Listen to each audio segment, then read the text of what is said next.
Assembly को तहलील हुए 21 दिन हो गए हैं। अनवारुल हक काकड़ को निगरां वज़ीर आज़म का हल्फ उठाए 16 दिन हो गए हैं और अब तक मुल्क में ये बहस चल रही है कि आम इंतखाबात की तारीख कौन देगा और इलेक्शन कब होंगे। आए रोज़ गैर यकीनी में इजाफा होता जा रहा है। पीपल्स पार्टी जिसने मुश्तरका मफादात काउंसिल के इजलास में नई मरदमशुमारी की मंजूरी दी थी, अब वो अचानक 90 दिन के अंदर इंतखाबात कराने का मुतालबा कर रही है। नून लीग इशारा दे चुकी है कि इंतखाबात फरवरी में होंगे, उन्हें कोई जल्दी नहीं है। अब जहाँ ये कशमकश चल रही है तो वहीं इंतखाबात की तारीख देने से मुतालिक सदर मुमलिकत डॉक्टर आरिफ अलवी और इलेक्शन कमीशन आमने सामने हैं।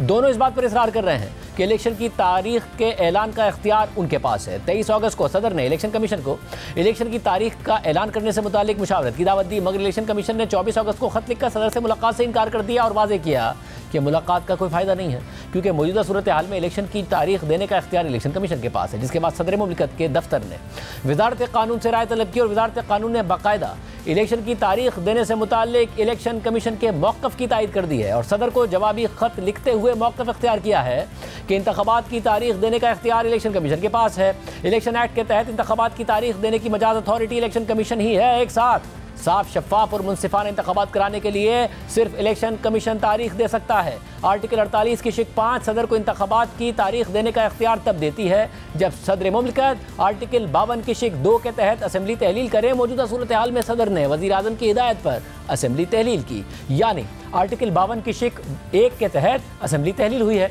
वज़ारत कानून के ख़त के मुताबिक अगर फ़र्ज़ करें कि सदर आर्टिकल 48 की शिक 5 पर इन्हिसार कर भी लें तो वो सिर्फ कौमी असेंबली के इंतखाबात की तारीख दे सकते हैं। सदर मुमलिकत अगर कौमी असेंबली के इंतखाबात की तारीख देंगे तो मुल्क भर में एक साथ इंतखाबात मुमकिन नहीं होंगे। सदर की तारीख देने का इख्तियार तस्लीम किया जाए तो सूबों में तारीख गवर्नर्स देने के मजाज होंगे।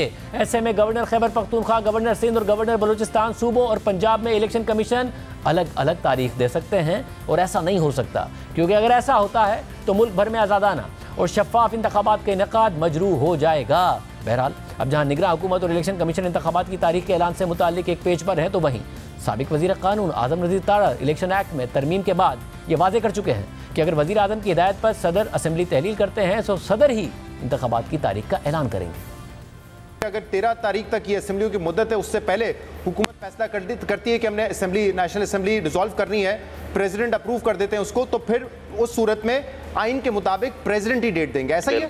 बिल्कुल प्रेसिडेंट देंगे, क्योंकि सब्जेक्ट टू कॉन्स्टिट्यूशन ये अमेंडमेंट की गई ना, क्योंकि कोई भी लॉ जो है वो कॉन्स्टिट्यूशन में दिए गए तरीक़ेकार को जो कि वाज़ेह हो उसको बदल नहीं सकता सब कॉन्स्टिट्यूशन लेजिस्लेशन। सिर्फ यही नहीं, मुतादिद माहिरीन कानून की राय भी यही है। तो आइन और कानून अपनी जगह पर मौजूद है, मगर असल में इरादे क्या हैं, क्या होने जा रहा है। सीनियर साहब तज़किरा सलीम साफ़ी साहब, हमारे साथ बुद्दीन साफ़ी साहब, बहुत शुक्रिया मुझे ज्वाइन करने के लिए। मामला अभी तक फंसा हुआ है, ऐसा लग रहा है मुल्क एक आइनी बहरान की तरफ जा रहा है। सदर मुमलिकत कह रहे हैं तारीख मैंने देनी है, इलेक्शन कमीशन कह रहा है कि नहीं जी तारीख तो इलेक्शन की हमने देनी है।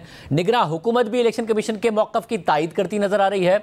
अब अगर सदर मुमलिकत तारीख दे दें तो क्या इलेक्शन मुमकिन है कि 90 दिन के अंदर हो जाएं, या फिर 90 दिन में नहीं होंगे और जो नून लीग की तवक्को है कि फरवरी में हो जाएं उस वक्त तक भी नहीं होंगे?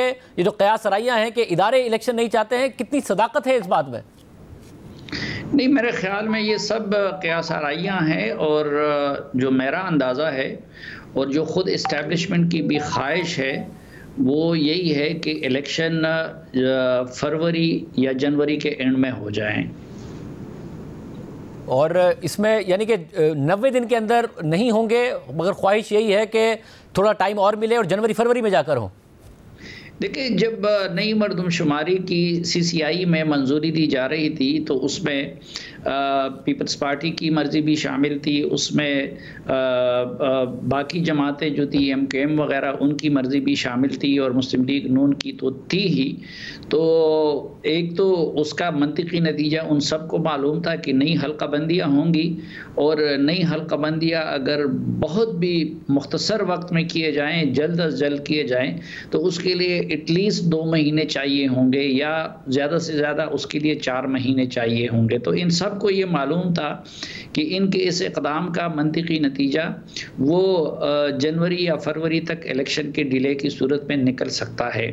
और ये तासुर गलत है कि ये सिर्फ इस्टेब्लिशमेंट की ख्वाहिश थी, बल्कि मेरी मालूमात के मुताबिक ये ख़ुद मियां नवाज शरीफ साहब की भी ख्वाहिश थी। एक तरफ तो MQM और कौम परस्त जमातें मुतालबा कर रही थी, उनको पिछली मरदमशुमारी मंजूर नहीं थी। दूसरी तरफ ये भी था कि पिछली मरदमशुमारी की बुनियाद पे वन टाइम इलेक्शन की इजाज़त दे दी गई थी। लेकिन इसमें ये मामला सिर्फ इस्टेब्लिशमेंट का नहीं था, बल्कि मेरी मालूमात के मुताबिक इसमें ख़ुद नवाज शरीफ साहब की ख्वाहिश भी शामिल थी। मतलब और अगर यानी सदर मुमलिकत ने अपना आईनी इख्तियार इस्तेमाल करते हुए 90 दिन के अंदर इलेक्शन कराने की तारीख दे दी तो उस पर अमल दरामद नहीं होगा, बेशक मामला कोर्ट में जाए? नहीं, देखिए, एक तो ज़ाहिर बात है कि कानून साजी के ज़रिए ये इख्तियार इलेक्शन कमीशन को दे दिया गया है और इलेक्शन कमीशन के सरबराह ने इसलिए सदर से मुलाकात करने से इनकार भी कर दिया। अब इसका फ़ैसला एक तो कोर्ट ने करना है, मैं पहले से प्रिडिक्ट नहीं कर सकता कि वो सदर के मौक़िफ़ को कोर्ट मानती है या कि फिर इलेक्शन कमीशन के मौक़िफ़ को मानती है। लेकिन गालिब इम्कान यही है, क्योंकि कोर्ट भी फ़ैसले करते वक्त कानून के साथ साथ ज़मीनी हक़ाइक़ को भी मद्देनज़र रखती है और अगर 90 डेज़ का कानून आइन में मौजूद है तो उसके साथ साथ नई मरदमशुमारी की CCI से मंजूरी के बाद नई हल्काबंदियों की तश्कील भी कानून में मौजूद है।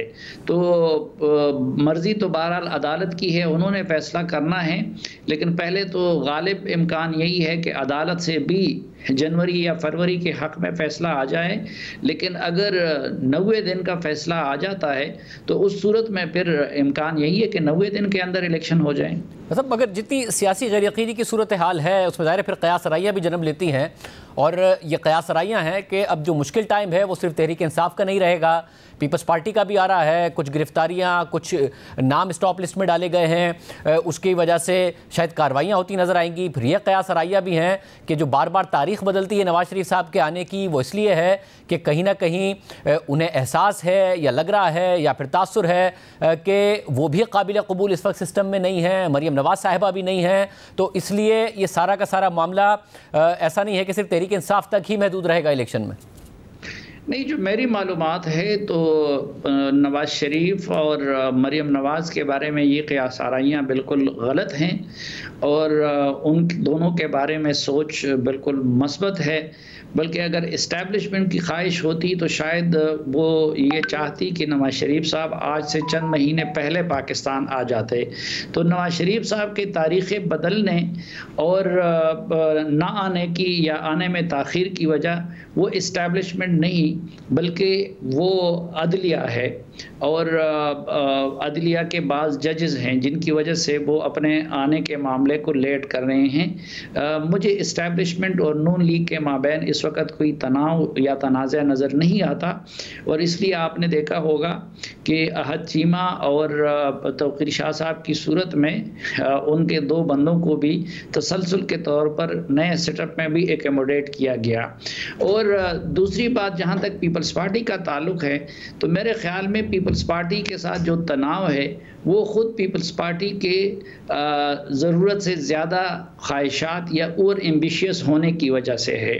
एक तो पीपल्स पार्टी ये इसरार कर रही थी कि निगरान हुकूमत उनके मर्ज़ी पे बनाया जाए। फिर जिलानी साहब का जब नाम हुआ तो पीपल्स पार्टी ने ख़ुद ये मशहूर कर दिया कि जी हमारा कैंडिडेट वो निगरान वज़ीर आज़म बन रहा है।